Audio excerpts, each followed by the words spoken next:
ಚಿನ್ನಯ್ಯನನ್ನ set ಮಾಡ್ಕೊಂಡು ಕರ್ಕೊಂಡು ಬಂದು ಕೂರಿಸ್ಕೊಂಡ್ರಲ್ಲ, ಅವಾಗ ಅವನ ಹತ್ರ ಏನೇನು ಹೇಳಿಸ್ಬೇಕು ಅದನ್ನೆಲ್ಲ ಹೇಳಿಸ್ಕೊಂಡು ಇಂಥವೇ ಒಂದು 25 ವಿಡಿಯೋ ಮಾಡಿ ಇಟ್ಕೊಂಡಿದ್ದಾರೆ ಈ ಕಚರಾಗ.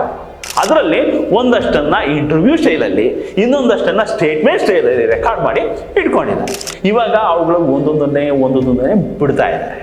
ಭೀಮ ಗೊತ್ತೇ ಇಲ್ಲ, ನಮಗೆ ಪರಿಚಯನೇ ಇಲ್ಲ, ಭೀಮನ ಮುಖನೇ ನೋಡಿಲ್ಲ ಅನ್ನೋ ಈ ಥರ ಡವ್ ಮಾಡ್ತಿದ್ದಂಥ ಈ ಬಡ್ಡಿ ಮಕ್ಕಳೆಲ್ಲ ಒಂದೇ ಕಡೆ ಕೂಡಾವಳಿ ಮಾಡ್ಕೊಂಡು ಸಂಸಾರ ಮಾಡ್ತಿದ್ರು ಅನ್ನೋದಕ್ಕೆ ಇದಕ್ಕಿಂತ ಇನ್ನೇನು ಸಾಕ್ಷಿ ಬೇಕು ಹೇಳಿ? ಪಾಪ ಈ ಚಿನ್ನಯ್ಯನಿಗೆ ಇವ್ರು ಬರೆದು ಕೊಟ್ಟಿದ್ರಲ್ಲ ಕಂಪ್ಲೇಂಟು, ಅದರಲ್ಲಿ ಏನು ಬರೋರೆ ಅನ್ನೋದೇ ಗೊತ್ತಿರಲಿಲ್ವಂತೆ. ಆ ಕಂಪ್ಲೇಂಟಲ್ಲಿ ನಿನ್ನ ಮಗಳು ವಿಷಯನೂ ಬಂದಿದ್ದಾರಲ್ಲ ಅದು SIT ಅವ್ರು ಹೇಳಿದಾಗ ಗಾಬಿ ಆಗ್ಬಿಟ್ಟಂತೆ ಚಿನ್ನಯ್ಯ. ಅಯ್ಯಯ್ಯೋ, ನನ್ನ ಮಗಳು ಮದುವೆ ಆಗಿ ಎಲ್ಲೋ ಸಂಸಾರ ಮಾಡ್ಕೊಂಡು ನೆಮ್ಮದಿಯಾಗಿದ್ದಾಳೆ ಸ್ವಾಮಿ, ಹಂಗೆಲ್ಲ ಬರೆದ್ಬಿಟ್ಟವ್ರ ಈ ಕಬ್ಬು ನನ್ನ ಮಕ್ಕಳು ಅಂತ ಗಾಬಿ ಆಗ್ಬಿಟ್ಟಂತೆ. ಪಾಪ ನನ್ನ ಜಮೀನು ಏನೋ ಪ್ರಾಬ್ಲಮ್ಮು, ನಂಗೆ ಒಂಚೂರು ದುಡ್ಡು ಕೊಡಿಸಿ ಅಂತ ಅಜ್ಜಿ ಬಂದರೆ ಆ ಅಜ್ಜಿ ಹಿಡ್ಕೊಂಡು ಅನನ್ಯ ಭಟ್ ಕತೆ ಹೇಳಿಸಿ ಈಗ ಅಜ್ಜಿನ ಬೀದಿ ಪಾಲು ಮಾಡಿದ್ರು.